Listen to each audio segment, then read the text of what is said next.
Today we're going to bring an external drive reader. Now this one reads two types of drives. It could be your SATA drives, which is right here. It could accommodate the 3.5 or the 2.5, all right? Either or. So if you have the 2.5, if you can see there, it's actually screw areas that you can set them up, and then of course the larger one. Now one of the great things about it, like I said, it has an NVMe M.2 reader here, and it could go all the way to 80 millimeters. So all the way down to the smallest one, if you guys can see that. And they accommodate any kind of sizes. Like I said, they do have the actual additional screws for it in the setups, all right? Now in front, where you're gonna see it, you actually see here NVMe or SATA. You could change either or. It tells you information. You could switch from what drives you want to read. If you have two different drives, you want to transfer one drive to another. Clone, you could clone the drive, the external, the SATA drive, which is going to be the larger drives, to an actual M.2 or vice versa.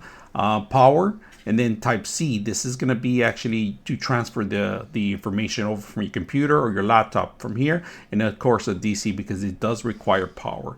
Now to clone it, you're going to have to hold down, the light starts going, and it tells you here 25 to 100%. All right, and the SATA NVMe, which one's reading? All right, so it's going to show light power on, and then it either is reading the SATA or NVMe. All right, now when you set this up, you are going to need the power. They give you a Phillips.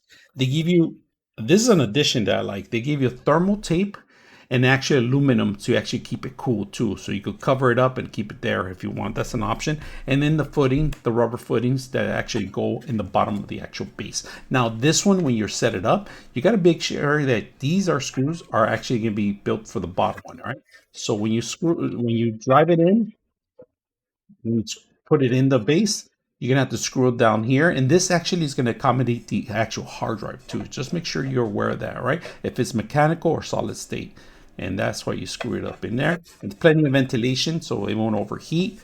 Very, very secure to take with you. Like I said, you could add additional rubber ends, and then they give you additional screws to also, so you could actually maintain the hard drive in one place, right? So we're going to put this together.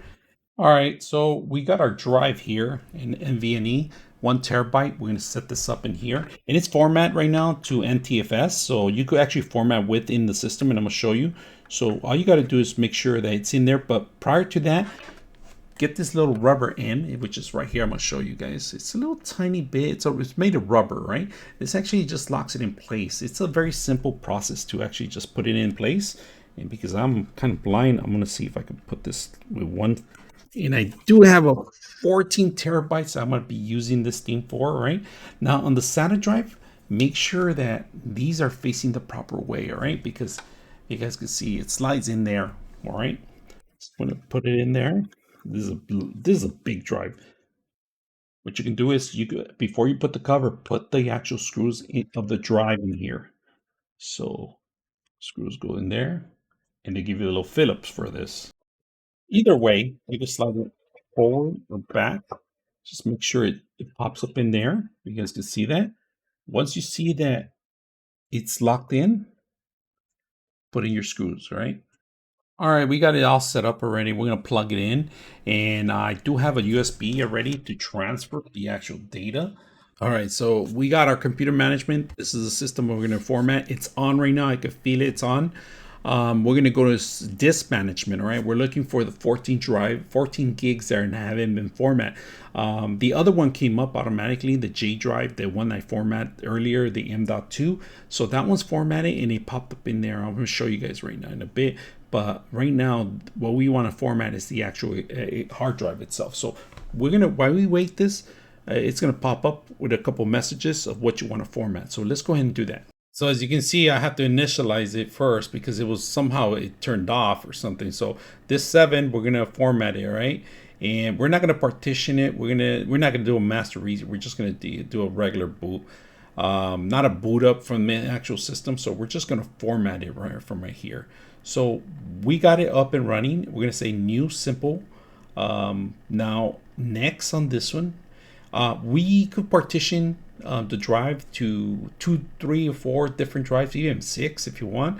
But right now we're just gonna use the full force on it. Now On this one, we're going to do K, so that's fine. We'll leave it as K to mount. All right, and this is an option that you got to make sure you're aware. FAT32, it's for older systems that are not capable of the old systems where it's very secure. You could transfer rates about 5 gigs of information over to the drive at a time. You don't want to do that. You want to make sure you put NTFS. But if you have a Mac, FAT32 will probably be the only way they could transfer from Windows to Mac. All right. On this format, it's only for Windows base, but Mac is understanding the next version of Mac. It does read this kind of file too. But at the moment right now, you're capable only through certain features on the actual system. So just be aware about that. All right. So we're going to say new volume and finish, and then it's going to say format, quick format, and start the system. Make sure you're aware that it's going to delete all your stuff. Right. You want to make sure that if you have stuff in there, everything's gone. To recover, it's a lot difficult, but there's a way to recover it. But you have to at least have some more than 10 times writing information in there in order to recover that stuff. So hit OK. And this is because it's a brand new drive. So we got it going. So once we got it in here, close this out. Say OK. Close this. So we have K drive. I'm going to transfer something from here, from this drive to from this drive. We're going to transfer something. I'm going to transfer something quick, a dash cam, right? And this is about 6 gigs. And before I do that, let me show you the 6 gigs on it. So put it back in here, 6 gigs. It's about 6.11, right? So this is file here. We're going to transfer in here to the actual drive. Let's see how the transfer rate on this one, and the read rate is a lot better than some of them, which is 30 megabytes per second on the speeds, which is not bad. And this is it's because it's an external drive. You're only limited on your actual drive that you connect your actual cable. It's important to have the greatest cables, the latest cables, not the greatest, the latest cables, in order to make the transfer rate. Now, some of the systems do transfer power and data, but unfortunately this one is separate. It's an older version of the actual, it's not the 3.1 connection, but it is 3. Its transfer is still good. It's just going to take you some time, a little slower than other connections. So just make sure you have the proper connection in order to start transferring the files. All right. While that's transferring, I'm going to put this down here, transferring out to our drive. I'm going to show you the J drive.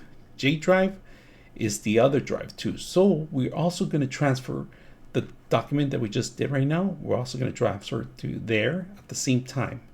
So we're going to have 2 files transfer into 2 different locations at the same time. Now this one's going to be a little slower, and they split the difference. If you guys can see, 15 and 15. So instead of 30 megabytes per second on the transfer rate of 6.11 gigs, it's going to split the difference on this. So if you're going to transfer at the same time, just be aware. If you're going to do large data, use one at a time, because this is what the cost is. 2 different splits, 2 different speeds. So overall, the drive is working very well, easy to set up. I hope you guys enjoy the video. 99.6 of you are not subscribers in my channel. I hope that the content helps you out and that you find it very useful. And I hope you hit the like and subscribe.